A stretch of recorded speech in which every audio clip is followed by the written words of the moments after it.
नमस्कार दोस्तों, के एग्ज़ाम फाइट में आपका स्वागत है। कैसे हैं आप सभी? उम्मीद है आप सभी सही होंगे और आपकी यूपी पीसीएल टीजी 2 की परीक्षा की तैयारी अच्छी चल रही होगी।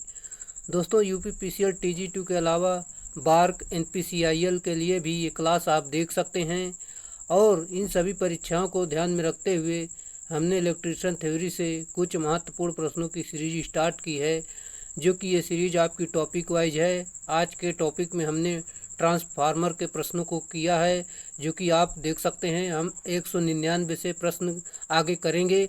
अगर आपने पिछली वीडियो नहीं देखा है तो वो सारी वीडियो ज़रूर देख लें, ताकि आपका ट्रांसफार्मर टॉपिक से पूरा कॉन्सेप्ट क्लियर हो सके। चलिए, आपका ज़्यादा टाइम न लेते हुए इन प्रश्नों की शुरुआत करते हैं। उससे पहले आपसे रिक्वेस्ट है, अगर आप चैनल पर नए, चैनल को सब्सक्राइब कर लीजिए और अपने दोस्तों में शेयर कर दीजिए। अगर वीडियो अच्छा लगता है तो वीडियो को लाइक ज़रूर करना। चलिए शुरुआत करते हैं। जैसा कि आज का हमारा प्रश्न है, ट्रांसफार्मर में एक डेड डैश सेफ्टी रिले की तरह कार्य करता है। सही उत्तर ऑप्शन नंबर डी, जो कि बुकोल्ज रिले इसका सही उत्तर है। ट्रांसफार्मर में बुकोल्ज रिले सेफ्टी रिले की तरह कार्य करता है। बुकोल्ज रिले ट्रांसफार्मर के आंतरिक दोष से सुरक्षा करता है। अगला आपका दिया गया है, जो कि एक ट्रांसफार्मर में अगर लोड आधा हो जाता है तो ताम्र हानियाँ गुणक द्वारा परिवर्तित होती हैं। सही उत्तर ऑप्शन नंबर सी, 1/4। ये इसका सही उत्तर है। अर्ध भार पर ताम्र हानियाँ बराबर 1/4 पूर्ण भार पर ताम्र हानियाँ होती हैं।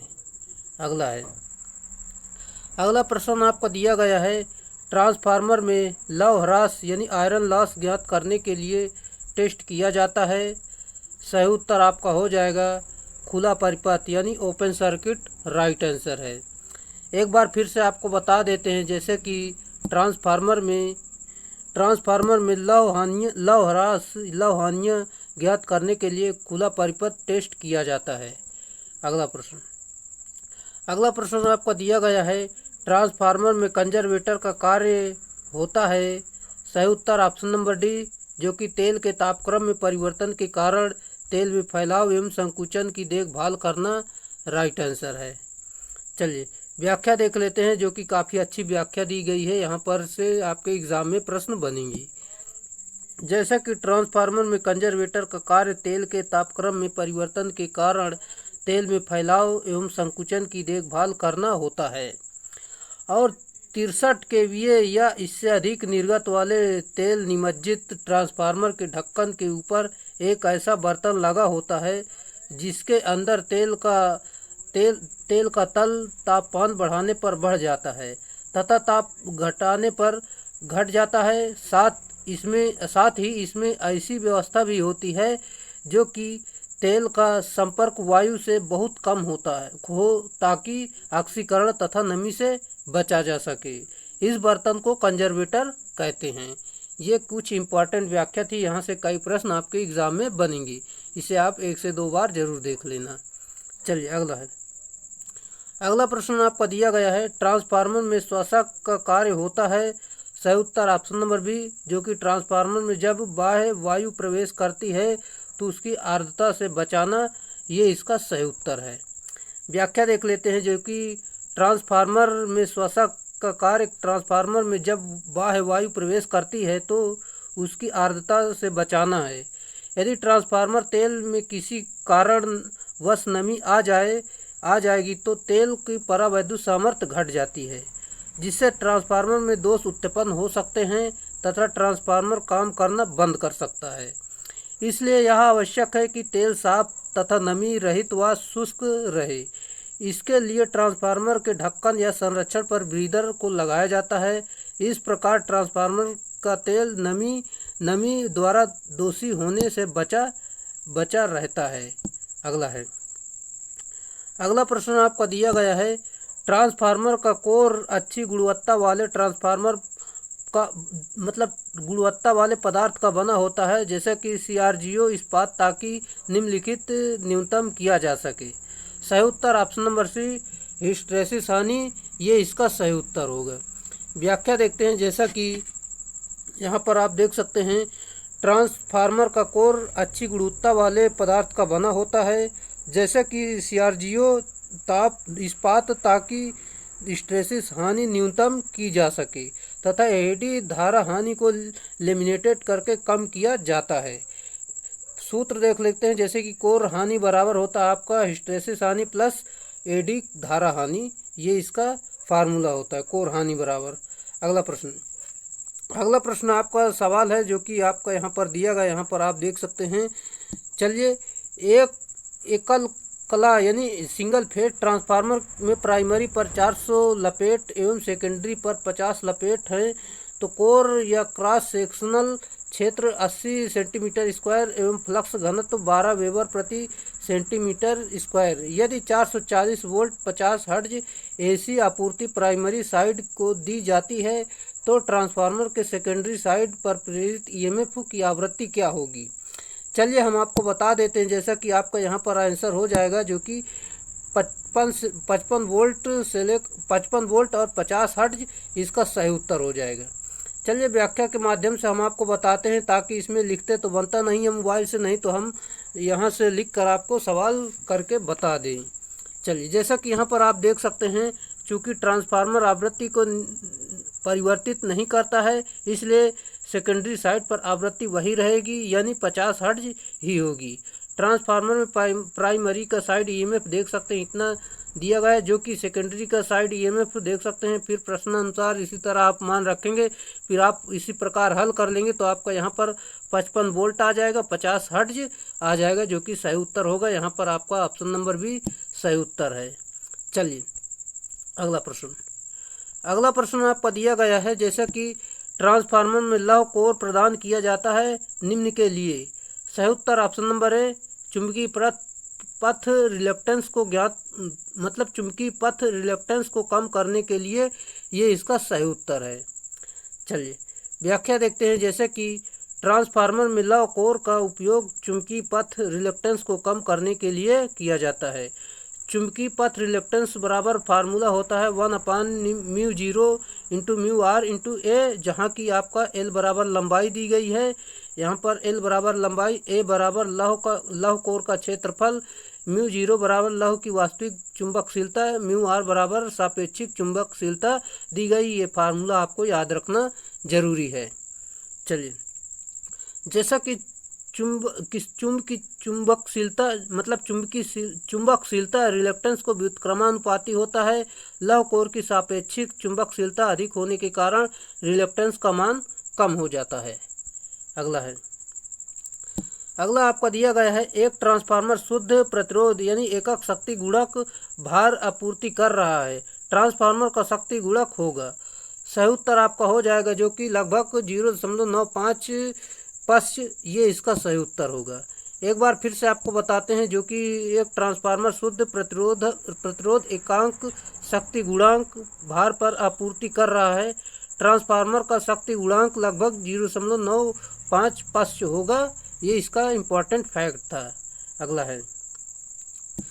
आपका दिया गया है, ट्रांसफार्मर में मुक्त सर्किट परीक्षण निष्पादित करते हैं। सही उत्तर ऑप्शन नंबर है रेटेड ट्रांसफार्मर वोल्टता के साथ, ये इसका सही उत्तर है। चलिए आगे चलते हैं, व्याख्या देख लेते हैं, जो कि आपकी व्याख्या दी गई है। ट्रांसफार्मर में मुक्त सर्किट परीक्षण ट्रांसफार्मर के रेटेड वोल्टेज के साथ किया जाता है, एवं ट्रांसफार्मर में मुक्त सर्किट परीक्षण ट्रांसफार्मर के कोर में होने वाली हानि को ज्ञात करने के लिए किया जाता है। इसे खुला परिपथ परीक्षण के नाम से भी जाना जाता है। अगला आपका दिया गया है, यहाँ पर देख सकते हैं, प्राइमरी वाइंडिंग के मध्य प्रवाहित धारा के द्वारा उत्पन्न फ्लक्स किसमें ईएमएफ प्रेरित करता है। सही उत्तर आपका हो जाएगा प्राइमरी वाइंडिंग एवं सेकेंडरी वाइंडिंग दोनों में प्रवाहित दोनों में उत्पन्न करता है, ये इसका सही उत्तर है। व्याख्या देख लेते हैं, जो कि आपकी दी गई है। प्राइमरी वाइंडिंग के मध्य प्रवाहित धारा के द्वारा उत्पन्न फ्लक्स प्राइमरी वाइंडिंग एवं सेकेंडरी वाइंडिंग दोनों में ईएमएफ प्रेरित करता है। अगला आपका दिया गया है, ट्रांसफार्मर की शून्य भार धारा प्रयुक्त वोल्टता के पश्चिगामी होती है। सही उत्तर ऑप्शन नंबर सी, जो कि 75 डिग्री, ये इसका सही उत्तर है। ट्रांसफार्मर की शून्य भार धारा प्रयुक्त वोल्टता के 75 डिग्री पश्चिगामी होती है। अगला आपका दिया गया है, किसी ट्रांसफार्मर का लघु पथ यानी शॉर्ट सर्किट परीक्षण देता है। सही उत्तर ऑप्शन नंबर है समतुल्य प्रतिरोध और क्षरण प्रतिघात, ये इसका सही उत्तर है। चलिए, जैसा कि यहाँ पर दिया गया है, किसी ट्रांसफार्मर का लघु पथ परीक्षण उस ट्रांसफार्मर का समतुल्य प्रतिरोध और क्षरण प्रतिघात बतलाता है। अगला आपका दिया गया है, ट्रांसफार्मरों में गुंजन रव का कारण है। सही उत्तर ऑप्शन नंबर डी चुंबकीय विरूपण, ये इसका सही उत्तर है। अगला है, एक शक्ति ट्रांसफार्मर में भंवर धारा क्षति कम की जा सकती है। सही उत्तर ऑप्शन नंबर है पटलीकरण की मोटाई कम करके, ये इसका सही उत्तर है। व्याख्या देख लेते हैं, जो कि आपकी व्याख्या दी गई है। जैसे कि यहाँ पर आप देख सकते हैं, शक्ति ट्रांसफार्मर में होने वाली भंवर धारा क्षति को कम करने के लिए उसे पटलीकरण किया जाता है तथा पटलीकरण की मोटाई को कम करके भंवर धारा को और भी घटाया जा सकता है। अगला है, जैसा कि दोस्तों आप यहाँ पर देख सकते हैं, काफ़ी इम्पोर्टेंट प्रश्नों की श्रृंखला चल रही है और आपका यूपीपीसीएल TG2 का एग्ज़ाम लगभग आपका जुलाई में होने वाला है। जो कि आप देख सकते हैं, कई भर्तियों का एग्ज़ाम अभी तक यूपीपीसीएल के द्वारा डिक्लेयर कर दिया गया है। जो कि आप देख सकते हैं, सरकारी रिजल्ट में जाएंगे तो देख सकते हैं यूपीपीसीएल के कई एग्ज़ाम आपके डिक्लेयर कर दिए गए हैं, वो अब होने वाले हैं यही जून में। और इसका एग्ज़ाम इसका एग्ज़ाम आपका जुलाई में होने वाला है, इसीलिए आप तैयारी में लग जाइए। क्योंकि दोस्तों इसका एग्ज़ाम हो जाएगा तो मान लो तैयारी नहीं रहेगी तो आपकी एक सीट नहीं मिल पाएगी। इसलिए कहते हैं दोस्तों, इसमें लगातार तैयारी करते रहें, रेगुलरिटी बनाए रखें, जो कि आपका इसमें सिलेक्शन हो सके। इसीलिए मैं आपको बताना चाहूँगा, जैसा कि आप ये तो हमने ट्रांसफार्मर के टॉपिक से लिया है प्रश्न को, और मशीनों से ज़्यादा दोस्तों प्रश्न आते हैं। जैसा कि डीसी मोटर हो गया, डीसी जनरेटर हो गया, 3 फेज इंडक्शन मोटर हो गया, सिंगल फेज मोटर हो गया, ये सारी मोटरों मशीनों से ज़्यादा प्रश्न आते हैं। फिर दोस्तों एसी धारा से ज़्यादा प्रश्न आते हैं, वो सारे टॉपिक आप कर लीजिए। डीसी धारा से प्रश्न आते हैं, ये सारे टॉपिक आपको करना बेहद ज़रूरी है। क्योंकि यहाँ से दोस्तों काफ़ी प्रश्न पूछ लिए जाते हैं, लगभग 40 से 50% यहीं से प्रश्न आपके बन जाते हैं। जो कि मैंने अभी आपको टॉपिक बता दिए, 50 से 60% लगभग यहीं से प्रश्न बन जाते हैं। और मैं ये सारे टॉपिक को करा चुका हूं, जो कि आप यहां पर देख सकते हैं। अगर मेरे चैनल पर आप जाएंगे, सर्च करेंगे यूट्यूब पर के एग्ज़ाम फाइट, तो वहां पर प्लेलिस्ट में जाएंगे तो वहां पर आपकी प्लेलिस्ट कई प्रकार की बनी हुई है। चलिए मैं आपको दिखा देता हूं एक बार, ताकि आप आसानी से वहां पर पहुंच सकें।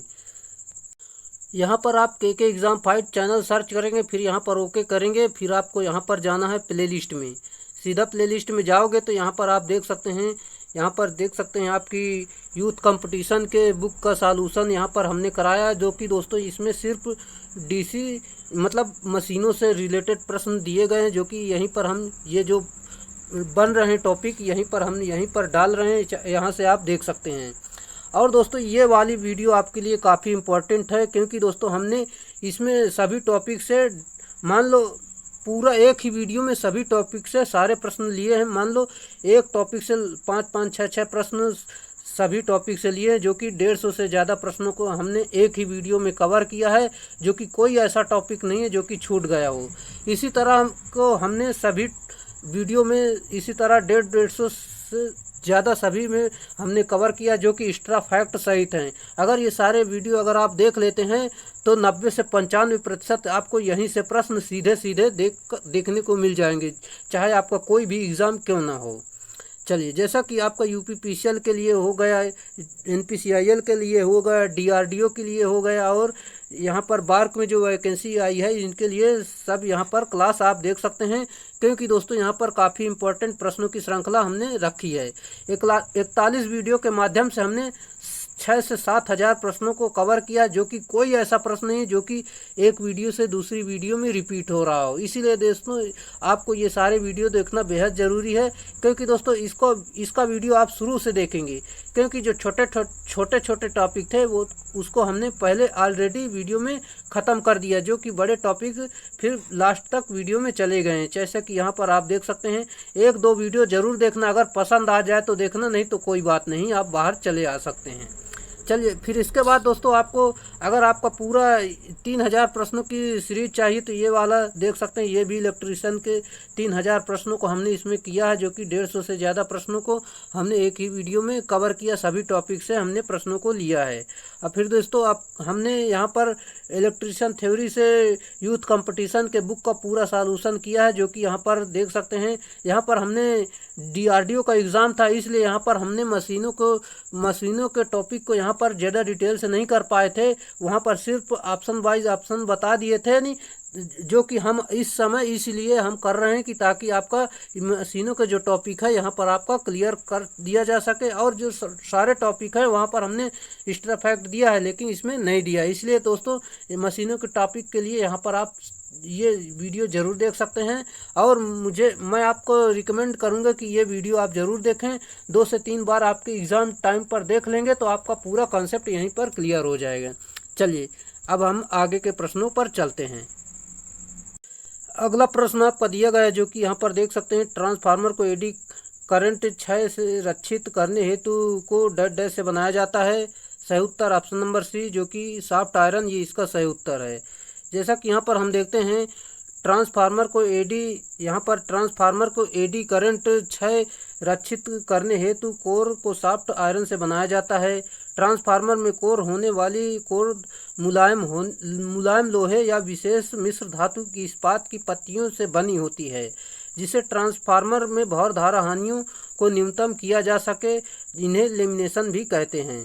क्रोड बनाने में प्रयोग होने वाले लोहा ऊंचे सिलिकॉन अंश वाला होना चाहिए तथा इसमें सिलिकॉन की मात्रा 4% तक हो सकती है। चलिए अगला प्रश्न आपका दिया गया है, जो कि आप पर देख सकते हैं। इनमें से कौन सा एक स्टेप अप ट्रांसफार्मर के बारे में सही है। सही उत्तर ऑप्शन नंबर बी, जो कि इसमें सेकेंडरी वाइंडिंग की संख्या ज़्यादा होती है, जो कि प्राइमरी के अकॉर्डिंग सेकेंडरी में ज़्यादा वाइंडिंग होती है। चलिए, जैसा कि स्टेप अप ट्रांसफार्मर में सेकेंडरी वाइंडिंग ज़्यादा होती, मतलब वाइंडिंग की संख्या ज़्यादा होती है प्राइमरी के अकॉर्डिंग।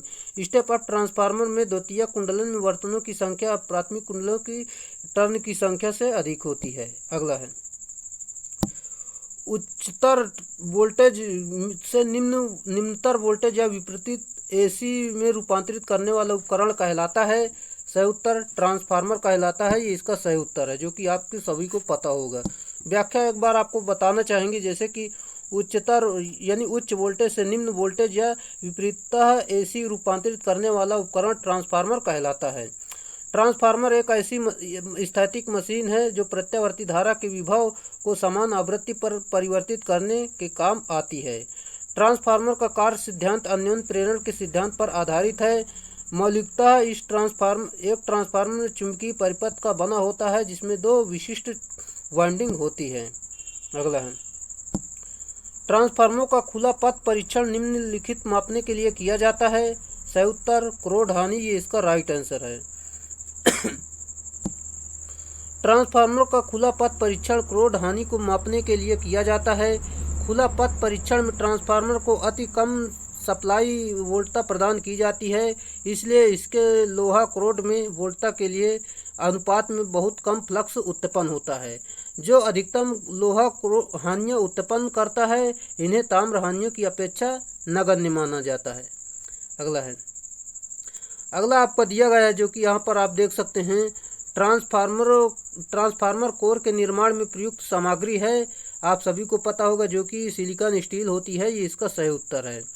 व्याख्या देखते हैं, जैसा कि ट्रांसफार्मर में प्रयोग होने वाली क्रोड सिलिकॉन स्टील की पत्तियों से बनी होती है, जिससे कि ट्रांसफार्मर में भौर धारा हानि को न्यूनतम किया जा सके।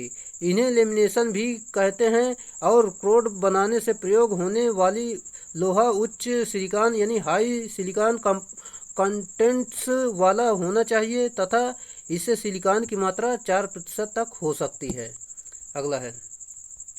अगला आपका दिया गया है जो कि आप देख सकते हैं, एक ट्रांसफार्मर में कौन सी वाइंडिंग के घुमावों की संख्या अधिक होती है। सही उत्तर option number C, high voltage winding, ये इसका सही उत्तर है। जैसा कि ट्रांसफार्मर में हाई वोल्टेज वाइंडिंग के घुमावों की संख्या अधिक होती है। ट्रांसफार्मर एक वैद्युत स्थैतिक मशीन है जो म्यूचुअल इंडक्शन के सिद्धांत पर कार्य करती है। यह दो प्रकार का होता है, एक स्टेप अप ट्रांसफार्मर तथा स्टेप डाउन ट्रांसफार्मर।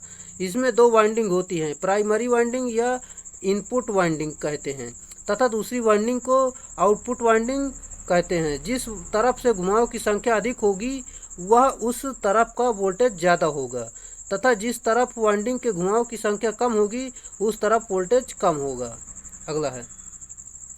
अगला आपको दिया गया है जो कि एक ट्रांसफार्मर की प्राथमिक और द्वितीयक वाइंडिंग के बीच फेज अंतर होता है। सही उत्तर 180 होता है, ये इसका सही उत्तर है। जैसे सॉरी दोस्तों, ट्रांसफार्मर एक वैद्युत स्थैतिक मशीन है जो म्यूचुअल इंडक्शन के सिद्धांत पर कार्य करती है। अगला है, ट्रांसफार्मर डेड डैश के सिद्धांत पर काम करता है। सही उत्तर option number D, Faraday law of magnetic induction पर कार्य करता है, ये इसका सही उत्तर है।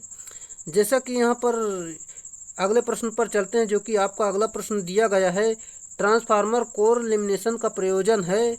सही उत्तर आपका हो जाएगा लव हानियों को कम करना, ये इसका राइट आंसर है।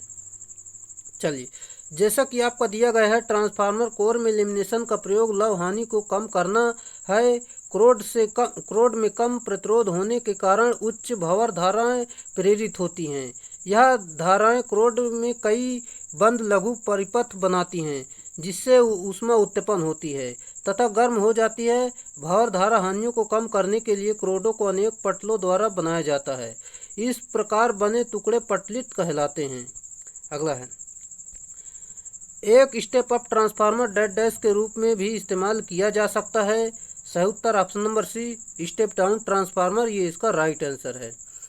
चलिए, अगला प्रश्न आपको ये व्याख्या देख लेते हैं। जैसे कि step up transformer step down transformer के रूप में भी इस्तेमाल किया जाता है। दोस्तों, ये सारे मान लो पॉइंट आप याद रखना, क्योंकि यहाँ से हर एक प्रश्न यहाँ पर आपका छिपा हुआ है। यहाँ से 4 से 5 प्रश्न आपके यही व्याख्या से मिल जाते हैं। जब ट्रांसफार्मर को कम टर्न की तरफ वाली कुंडली यानी वाइंडिंग को सप्लाई से जोड़ा जाता है तथा अधिक टर्न वाली कुंडली को लोड के साथ जोड़ा जाता है, तब इस स्थिति को स्टेप अप ट्रांसफार्मर या ऊंचाई ट्रांसफार्मर कहा जाता है। इसके विपरीत कम टर्नों की कुंडली से लोड तथा अधिक टर्न वाली कुंडली से सप्लाई से जोड़ दिया जाता है। ऐसी स्थिति को स्टेप डाउन ट्रांसफार्मर कहते हैं। अगला है, ये यदि एक ट्रांसफार्मर के द्वितीयक फेरे को दुगना किया जाए तथा प्राथमिक वोल्टेज को आधा किया जाए तो द्वितीयक वोल्टता डेड डैश होगी। सही उत्तर ऑप्शन नंबर बी, कोई परिवर्तन नहीं होगा, ये इसका सही उत्तर होगा। जैसा कि यहाँ पर आप देख सकते हैं जो कि यहाँ पर दिया गया है फार्मूले के माध्यम से। चलिए, अगला प्रश्न आपका दिया गया जो कि आप यहाँ पर देख सकते हैं, स्कॉट संयोजन को डेड डैश में बदलने के लिए किया जाता है। सही उत्तर आपका हो जाएगा जो कि यहाँ पर आपका ऑप्शन नंबर डी, तीन फेज आपूर्ति को 2 फेज आपूर्ति में बदलने के लिए किया जाता है, ये इसका सही उत्तर है।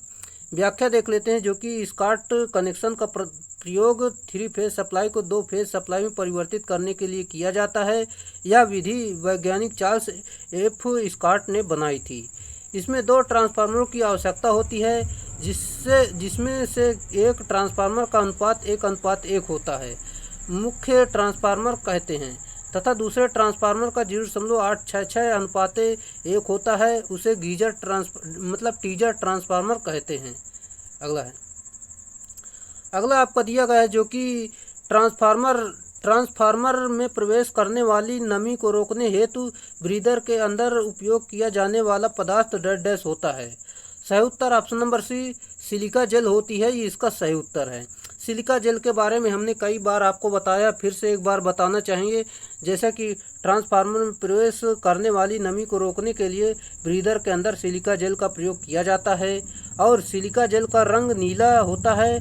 सिलिका जेल का रंग बाद में बैंगनी तथा अंत में गुलाबी हो जाता है। गुलाबी रंग प्रदर्शित करता है कि सिलिका जेल को नमी को सोखने की क्षमता समाप्त हो गई है।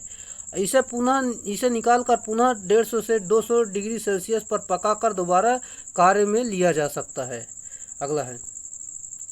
अगला आपका दिया गया है, जो कि यहाँ पर आप देख सकते हैं, ट्रांसफार्मर पर नो लोड परीक्षण डैश को जानने के लिए किया जाता है। सही उत्तर आपका जो हो जाएगा, यहाँ पर देख सकते हैं ऑप्शन नंबर सी। यहाँ पर चुंबकन धारा तथा नो लोड हानि, ये इसका सही उत्तर है। जैसा कि यहाँ पर देख सकते हैं, यहाँ पर ट्रांसफार्मर के नो लोड टेस्ट द्वारा ट्रांसफार्मर की चुंबकन धारा तथा नो लोड हानि को ज्ञात करने में किया जाता है। यदि नो लोड धारा I0 हो तो यहाँ पर देख सकते हैं जो कि दिया गया है। चलिए हम अगले प्रश्न पर चलते हैं। दोस्तों ये फार्मूला आप याद रखना, यहाँ से प्रश्न आपके एग्ज़ाम में पूछे जाते हैं, जो कि आपने देखा ही होगा DRDO के एग्ज़ाम में अधिकतर ट्रांसफार्मर से प्रश्न बन गए थे। जो कि आपको कोई भी एग्ज़ाम हो, ट्रांसफार्मर से प्रश्न बनते ही बनते हैं, 2-4 प्रश्न यहाँ से पूछ लिए जाते हैं। चलिए अगला प्रश्न आपका दिया गया है, संरक्षक धारा ट्रांसफार्मर यानी CT के बोझ को डैश में निर्दिष्ट किया जाता है। सही उत्तर वोल्ट एम्पियर, ये इसका सही उत्तर है। चलिए, जैसा कि यह एक करंट ट्रांसफार्मर होता है जिसकी रेटिंग वोल्टेज एम्पियर में होती है। अगला प्रश्न आपका दिया गया है, ट्रांसफार्मर को डैश के लिए उपयोग किया जाता है। सही उत्तर स्टेप अप या स्टेप डाउन AC वोल्टता, ये इसका सही उत्तर है। व्याख्या देखते हैं। जैसे कि ट्रांसफार्मर एक स्टैटिक मशीन है जो परस्पर इंडक्शन के सिद्धांत पर कार्य करती है। इसका प्रयोग केवल AC के लिए voltage step up step down करने में किया जाता है। यदि सेकेंडरी में कॉइल की टर्न की संख्या बढ़ा दी जाए तो स्टेप अप ट्रांसफार्मर हो जाता है, और यदि सेकेंडरी कॉइल की संख्या घटा दी जाए तो स्टेप डाउन ट्रांसफार्मर हो जाता है, जो कि आपको ये पूरा रट गया होगा। अगला है, ट्रांसफार्मर में आवृत्ति में बदलाव के साथ क्या होता है। सही उत्तर ऑप्शन नंबर सी, तांबे की छत्तियाँ अपवर्तित रहती हैं, ये इसका राइट आंसर है। जैसा कि व्याख्या यहाँ पर आप देख सकते हैं, ट्रांसफार्मर में आवृत्ति परिवर्तन से कॉपर की हानियों में कोई परिवर्तन नहीं होता। आवृत्ति के बदलने से कोर हानियाँ बदलती हैं, जो कि हिस्टैरिसीस हानि का फार्मूला देख सकते हैं, भंवर धारा हानि का फार्मूला देख सकते हैं। हम अगले प्रश्न पर चलते हैं। ट्रांसफार्मर निम्न पर आवृत्ति में परिवर्तन होने पर न्यूनतम प्रभावित होता है। सही उत्तर ऑप्शन नंबर सी, इकाई शक्ति गुणक, ये इसका राइट आंसर है। जैसा कि ट्रांसफार्मर में आवृत्ति परिवर्तन होने पर इकाई शक्ति गुणक न्यूनतम प्रभावित होगा। अगला है, ट्रांसफार्मर में भंवर धारा हानियाँ निम्न में होती हैं। सही उत्तर कोर में होती हैं, ये इसका सही उत्तर है। जैसा कि ट्रांसफार्मर में भंवर धारा हानि कोर में होती हैं, जो कि कोर में 2 प्रकार की हानियाँ होती हैं, हिस्टैरिसीस हानियाँ, भंवर धारा हानियाँ, जो कि ये फार्मूले आपको याद रखना जरूरी है। ट्रांसफार्मर एक इलेक्ट्रोमैग्नेटिक स्टैटिक मशीन है। ट्रांसफार्मर में दूसरी हानि ओमिक हानि होती है जो बदलती रहती है, इसलिए इसे परिवर्तित हानि कहते हैं। अगला आपका दिया गया है, ट्रांसफार्मर में चुंबकीय घटक का शक्ति गुणक होता है। सही उत्तर 0 होता है, ये इसका सही उत्तर है। चलिए, ये थे आज के हमारे प्रश्न, जो कि ट्रांसफार्मर के कुछ प्रश्नों को हमने किया। अगले वीडियो पाने के लिए आप चैनल को सब्सक्राइब जरूर कर लेना। अगर आपने पिछली वो सारी वीडियो नहीं देखा हैं तो वो सारी वीडियो प्लेलिस्ट में जाकर जरूर देख सकते हैं और अपना पूरा कॉन्सेप्ट क्लियर कर सकते हैं। और दोस्तों, वो सारे वीडियो जरूर देखना जो एक ही वीडियो में 150 से प्रश्नों को अधिक हमने लिया है, जो कि हमने सभी टॉपिक से उसमें प्रश्नों को किया है। वो सारे वीडियो आप जरूर देख लेना। चलिए, आज के लिए इतना ही, फिर मिलेंगे नेक्स्ट वीडियो में। तब तक के लिए बाय।